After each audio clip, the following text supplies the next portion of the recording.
ಕಾವೇರಿ ಒಡಲಿಗೆ ಕನ್ನ ಹಾಕ್ತಾ ಇದ್ದ ಭೂಗಳ್ಳರಿಗೆ ಬ್ರೇಕ್. ಸುವರ್ಣ ನ್ಯೂಸ್ ವರದಿ ಬಳಿಕ ಅಧಿಕಾರಿಗಳು ಎಚ್ಚೆತ್ತುಕೊಂಡಿದ್ದಾರೆ. ನಿನ್ನೆಯಷ್ಟೇ ಅತಿಕ್ರಮಣದ ಬಗ್ಗೆ ಸುವರ್ಣ ನ್ಯೂಸ್ ವರದಿ ಪ್ರಸಾರ ಮಾಡಿತು. ಕಾವೇರಿ ನೀರಾವರಿ ನಿಗಮದ ಅಧಿಕಾರಿಗಳು ಸ್ಥಳಕ್ಕೆ ಭೇಟಿ ಕೊಟ್ಟರು. ಏಷ್ಯಾನೆಟ್ ಸುವರ್ಣ ನ್ಯೂಸ್ನ ಬಿಗ್ ಇಂಪ್ಯಾಕ್ಟ್. ಕೆಆರ್ಎಸ್ ಡ್ಯಾಂ ಹಿನ್ನೀರು ಪ್ರದೇಶದಲ್ಲಿ ಅಕ್ರಮವಾಗಿ ಒತ್ತುವರಿ ಮಾಡಲಾಗ್ತಾ ಇದೆ ಎನ್ನುವುದರ ಬಗ್ಗೆ ವಿಸ್ತೃತ ವರದಿಯನ್ನ ನಿನ್ನೆಯಷ್ಟೇ ಸುವರ್ಣ ನ್ಯೂಸ್ ಪ್ರಸಾರ ಮಾಡ್ತಾ ಇದ್ದಂತೆ ಈಗ ಒತ್ತುವರಿಗೆ ಬ್ರೇಕ್ ಬೀಳ್ತಾ ಇದೆ. ಡ್ಯಾಂ ಜಾಗವನ್ನೇ ನುಂಗಿ ನೀರು ಕುಡಿತಾ ಇದ್ರು ಭೂಗಳ್ಳರು. 4 ಎಕರೆ ಒತ್ತುವರಿ ಮಾಡಿದ್ರು ಕೇರಳದ ನಕೇಶ್ ಜಾನ್ ಮ್ಯಾಥ್ಯೂ. ಒತ್ತುವರಿ ಜಾಗದಲ್ಲಿ ಈಗ ಜೆಸಿಬಿಯಿಂದ ಗುಂಡಿ ತೋಡಿ ಬೇಲಿ ನಿರ್ಮಾಣ. ಈ ರೀತಿ ಒತ್ತುವರಿ ಮಾಡ್ತಾ ಹೋದ್ರೆ ಡ್ಯಾಂ ನೀರು ಸಂಗ್ರಹಕ್ಕೆ ಧಕ್ಕೆಯಾಗೋ ಸಾಧ್ಯತೆ ಇದೆ.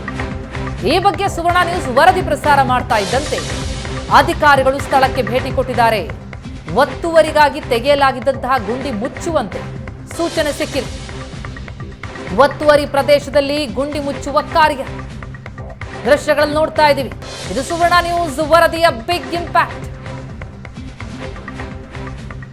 ಡ್ಯಾಂ ಜಾಗವನ್ನೇ ಭೂಗಳ್ಳರು ನುಂಗಿ ನೀರು ಕುಡಿತಾ ಇದ್ದಾರೆ ಎನ್ನುವ ವರದಿಯನ್ನೇನು ಸುವರ್ಣ ನ್ಯೂಸ್ ಪ್ರಸಾರ ಮಾಡಿತು. ಈ ರೀತಿ ಕೆಆರ್ಎಸ್ ಡ್ಯಾಂನ ಹಿನ್ನೀರು ಪ್ರದೇಶದಲ್ಲಿ ಅಕ್ರಮವಾಗಿ ಒತ್ತುವರಿಯನ್ನ ಮಾಡಿಕೊಳ್ಳಲಾಗ್ತಾ ಇದೆ. ಇದು ಡ್ಯಾಂ ನೀರು ಸಂಗ್ರಹಕ್ಕೆ ಯಾವ ರೀತಿಯಲ್ಲಿ ಧಕ್ಕೆಯಾಗಬಹುದು ಅನ್ನೋದರ ಬಗ್ಗೆ ಬೆಳಕು ಚೆಲ್ತು ಸುವರ್ಣ ನ್ಯೂಸ್ನ ವರದಿ.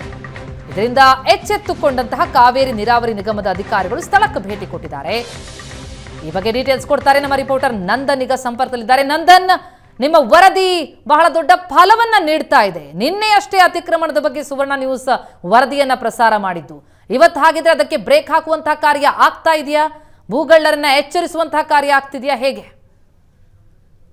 ಪ್ರತಿಮಾ, ಇಷ್ಟು ದಿನಗಳ ಕಾಲ ಕೆಆರ್ಎಸ್ ಅಣೆಕಟ್ಟಿಗೆ ಅಕ್ರಮ ಗಣಿಗಾರಿಕೆಯಿಂದ ತೊಂದರೆ ಇದೆ ಅನ್ನುವಂತ ಚರ್ಚೆಗಳು ಕೂಡ ಆಗ್ತಾ ಇತ್ತು. ಆ ಬೆನ್ನಲ್ಲೇ ಬೇವಿ ಬೆಟ್ಟದಲ್ಲಿ ಗಣಿಗಾರಿಕೆಗೆ ನಿಷೇಧವನ್ನು ಕೂಡ ಹೇರಲಾಗಿದೆ. ಆದ್ರೆ ಅದರ ಬೆನ್ನಲ್ಲೇ ಇದೀಗ ಮತ್ತೊಂದು ಕಂಟಕ ಕೆಆರ್ಎಸ್ ಡ್ಯಾಂಗೆ ಎದುರಾಗಿತ್ತು. ಅದುವೇ ಕೆಆರ್ಎಸ್ ಹಿನ್ನೀರು ಪ್ರದೇಶದಲ್ಲಿ ಪ್ರಭಾವಿಗಳಿಂದ ಕೆಆರ್ಎಸ್ ಡ್ಯಾಂನ ಜಾಗವನ್ನ ಒತ್ತುವರಿ ಮಾಡ್ಕೊಳ್ತಿರುವಂತಹ ಪ್ರಕರಣ ಕೂಡ ಬೆಳಕಿಗೆ ಬಂದಿತ್ತು. ಕೆಆರ್ಎಸ್ ಡ್ಯಾಂನ ಹಿನ್ನೀರಿನಲ್ಲಿರ್ತಕ್ಕಂತಹ ಸರ್ವೆ ನಂಬರ್ 279ರಲ್ಲಿ ಕೇರಳ ಮೂಲದ ನಕೇಶ್ ಜಾನ್ ಮ್ಯಾಥ್ಯೂ ಅನ್ನುವಂಥವ್ರು 2-3 ಎಕರೆ ಜಮೀನನ್ನ ಹೊಂದಿದ್ರು.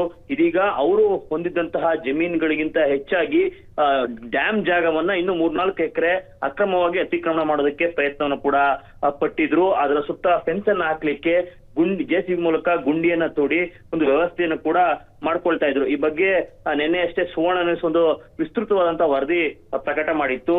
ಅಂದ್ರೆ ಈ ರೀತಿಯಾಗಿ ಅಕ್ರಮ ಒತ್ತುವರಿ ಮುಂದುವರೆದ್ರೆ ಡ್ಯಾಮ್ಗೆ ಕಂಟಕ ಎದುರಾಗುತ್ತೆ. ಡ್ಯಾಮ್ ನಲ್ಲಿ ನೀರು ಸಂಗ್ರಹ ಆಗುವಂತಹ ಸಾಮರ್ಥ್ಯ ಏನಿದೆ ಅದು ಕುಗ್ಗುತ್ತಾ ಬರುತ್ತೆ. ಈಗಲೇ ಅಧಿಕಾರಿಗಳು ಎಚ್ಚೆತ್ತುಕೊಳ್ಬೇಕು, ಅತಿಕ್ರಮಣವನ್ನ ತಡಿಬೇಕು ಅನ್ನುವಂತಹ ರೀತಿಯಲ್ಲಿ ಒಂದು ವಿಸ್ತೃತವಾದಂತಹ ವರದಿಯನ್ನು ಕೂಡ ಪ್ರಸಾರ ಮಾಡಿತ್ತು. ವರದಿ ಪ್ರಸಾರವಾದ ಬೆನ್ನಲ್ಲೇ ಇದೀಗ ಕಾವೇರಿ ನೀರಾವರಿ ನಿಗಮದ ಅಧಿಕಾರಿಗಳು ಕೂಡ ಎಚ್ಚೆತ್ತುಕೊಂಡಿದ್ದಾರೆ.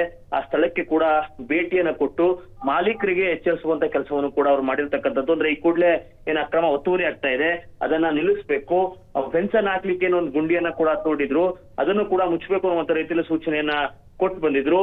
ಆ ಸೂಚನೆಯ ಬಳಿಕ ಮಾಲೀಕರೇ ಜೆಸಿಬಿಯನ್ನ ತರಿಸಿ ಏನು ಫೆನ್ಸ್ ಅನ್ನ ಹಾಕ್ಲಿಕ್ಕೆ ಗುಂಡಿಯನ್ನ ತೋಡಲಾಗಿತ್ತು ಆ ಗುಂಡಿಯನ್ನ ಮುಚ್ಚುವಂತ ಕಾರ್ಯವನ್ನು ಕೂಡ ಮಾಡ್ತಿರ್ತಕ್ಕಂಥದ್ದು. ಆ ಮೂಲಕ ಏನು ಡ್ಯಾಮ್ ಡ್ಯಾಮ್ಗೆ ಎದುರಾಗಿದ್ದ ಅಪಾಯದ ಬಗ್ಗೆ ಏನು ಸುವರ್ಣ ನ್ಯೂಸ್ ಒಂದು ವರದಿಯನ್ನ ಮಾಡಿತ್ತು. ಆ ವರದಿ ಈಗ ಫಲಶ್ರುತಿ ಸಿಕ್ಕಿರ್ತಕ್ಕಂಥದ್ದು. ಈಗ ಆ ಅಕ್ರಮ ಒತ್ತುವರಿ ತೆರವು ಕಾರ್ಯ ನಡೀತಾ ಇದೆ. ಆ ಗುಂಡಿಯನ್ನು ಮುಚ್ಚುವಂತ ಕಾರ್ಯಗಳು ಕೂಡ ನಡೀತಾ ಇರ್ತಕ್ಕಂಥದ್ದು. Pratima, thank you so much Nandan ತಮ್ಮೆಲ್ಲ ಮಾಹಿತಿಗೆ.